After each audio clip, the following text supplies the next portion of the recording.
ED और CBI ने हमको भी प्रेशर में लाया, लेकिन हमने पार्टी नहीं छोड़ी।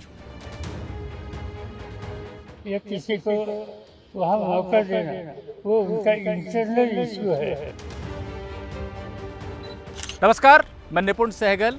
महाराष्ट्र में जो राजनीतिक रसाकशी चल रही है उसके अगले 14 दिनों तक चलते रहने का रास्ता सुप्रीम कोर्ट ने साफ कर दिया है, क्योंकि कोर्ट ने ये कह दिया है कि शिंदे कैंप के बागी विधायकों को अयोग्यता के मामले में जवाब देने के लिए आज शाम 5:30 बजे तक का जो समय डिप्टी स्पीकर ने दिया था उसे 11 जुलाई शाम 5:30 बजे तक के लिए बढ़ाया जा रहा है। यानी अगले 14 दिनों तक इन विधायकों के खिलाफ अयोग्यता की कार्रवाई रुकी रहेगी। इस तरह से महाराष्ट्र में जो राजनीतिक खींचतान चल रही है इस समय वो निर्बाध रूप से चलती रहेगी। सुप्रीम कोर्ट ने अपनी तरफ से ये भी कहने से मना कर दिया कि इस दौरान राज्य विधानसभा में किसी भी तरह का कोई फ्लोर टेस्ट ना हो। ये सारी बातें विस्तार से कायदा कानून के इस वीडियो में मैं आपको बताऊंगा। महाराष्ट्र में सत्ताधारी महाविकास आघाड़ी की अगुवाई कर रही शिवसेना के 39 विधायक बागी हो गए हैं और एकनाथ शिंदे के नेतृत्व में गुवाहाटी में जाकर बैठे हुए हैं।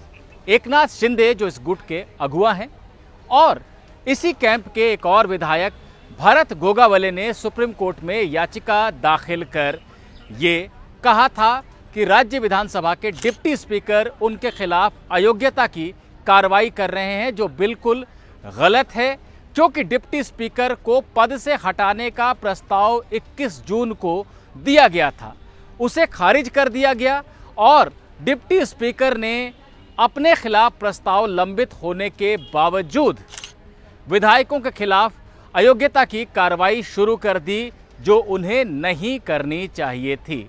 शिंदे और गोगावले ने यह भी बताया कि शिवसेना के 54 में से 39 विधायक उनके साथ हैं, फिर भी राज्य में सत्ता संभाल रही पार्टी शिवसेना कभी विधायक दल का नेता बदल दे रही है, कभी पार्टी का चीफ व्हिप बदल दे रही है, जो करने का उसे बिल्कुल अधिकार नहीं है।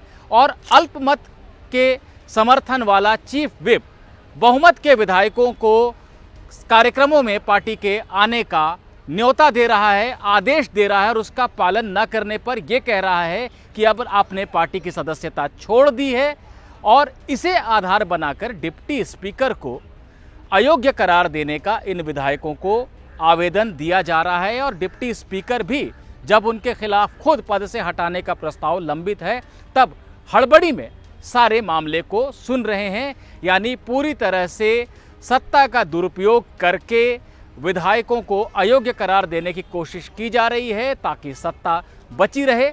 इतना ही नहीं, इन सभी विधायकों को धमकाया जा रहा है, इनके परिवार पर, इनकी संपत्ति पर हमला किया जा रहा है और ये तक कहा जा रहा है कि इन लोगों की लाशें मुंबई में पहुंचेंगी।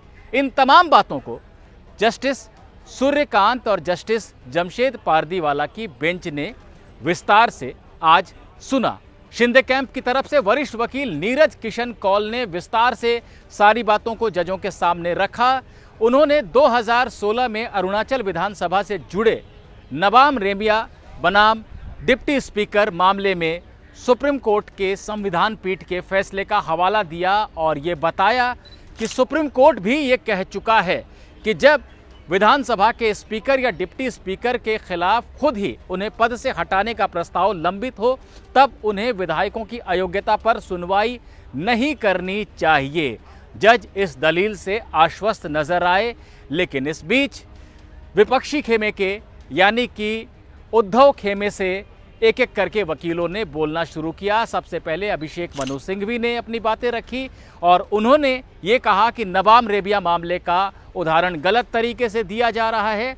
सुप्रीम कोर्ट को विधानसभा में लंबित किसी कार्रवाई में दखल ही नहीं देना चाहिए, ये संविधान का अनुच्छेद 212 कहता है। इस पर जजों ने पूछा कि संविधान का अनुच्छेद 212 जो भी कहता है, लेकिन अगर सुप्रीम कोर्ट का एक फैसला है नबाम रेबिया मामले में कि स्पीकर को ऐसे मामलों की सुनवाई नहीं करनी चाहिए जब उनके खिलाफ ही पद से हटाए जाने का प्रस्ताव लंबित हो, तो क्या तब भी सुप्रीम कोर्ट दखल नहीं देगा। डिप्टी स्पीकर के लिए पेश वरिष्ठ वकील राजीव धवन ने ये माना कि 21 जून को विधायकों ने नोटिस भेजा था स्पीकर के पास कि उन्हें पद से हट जाना चाहिए, उनके पास बहुमत का समर्थन नहीं है। लेकिन धवन का यह कहना था कि विधायक खुद सूरत जाकर बैठे हुए थे और एक अज्ञात ईमेल से इस तरह का नोटिस आया था स्पीकर के पास, जिसे उन्होंने खारिज कर दिया क्योंकि इसकी पुष्टि नहीं हो पाई कि इसे भेजने वाला कौन है। जजों ने इस पर सवाल उठाते हुए कहा कि पुष्टि का आखिर क्या तरीका होता है, और अगर स्पीकर के खिलाफ कोई प्रस्ताव है उसे उन्होंने ऐसा ही मानते हुए खारिज कर दिया कि ये किसी पुष्ट जगह से नहीं आया था, तो कम से कम ये बात विधानसभा के किसी सक्षम अधिकारी को हमें लिख कर देना चाहिए कि नोटिस आया था और नोटिस को क्यों खारिज किया गया। शिंदे कैंप के वकील नीरज किशन कौल ने डिप्टी स्पीकर के तरफ से भेजे गए नोटिस को निरस्त करने की मांग की, जिसका देवदत्त कामत, अभिषेक मनु सिंघवी और राजीव धवन ने कड़ा विरोध किया। ये तीनों ही उद्धव कैंप की तरफ से कोर्ट में पेश हुए थे। आखिरकार कोर्ट ने कहा कि वो मामले में नोटिस जारी कर रहा है ताकि सभी पक्ष एक दूसरे की बातों का जवाब दे सकें। 11 जुलाई को, यानी जिस दिन गर्मी की छुट्टियों के बाद सुप्रीम कोर्ट पूरी तरह से खुल जाएगा, उस दिन मामले को सुना जाएगा। जहां तक डिप्टी स्पीकर की तरफ से भेजे गए नोटिस का सवाल है और उस पर जवाब देने के लिए दिया गया वक्त है, उसे 11 जुलाई शाम 5:30 बजे तक के लिए बढ़ाया जा रहा है। यानी तब तक अयोग्यता की कार्रवाई रुकी रहेगी। इसके बाद नीरज किशन कौल ने विधायकों की सुरक्षा का मसला उठाया, जिस पर कि सुप्रीम कोर्ट ने ये कह दिया कि महाराष्ट्र सरकार के वकील ये बयान दें कि क्या विधायकों को सुरक्षा दी जाएगी। महाराष्ट्र के वकील ने कहा कि सभी 39 विधायकों और उनके परिवार को पूरी सुरक्षा दी जाएगी और इसका तत्काल इंतजाम किया जाएगा।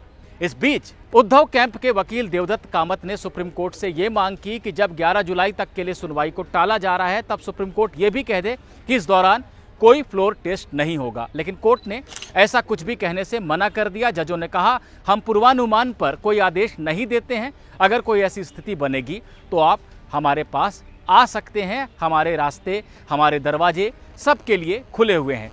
यानी कि सुप्रीम कोर्ट ने 11 जुलाई तक के लिए एक तरह से मामले को टाल दिया है और इस बीच राजनीतिक प्रक्रिया जो चल रही है अलग अलग कैंप की तरफ से, उस पर कोई रोक नहीं है, उस पर सुप्रीम कोर्ट ने अपनी तरफ से कोई टिप्पणी नहीं की है।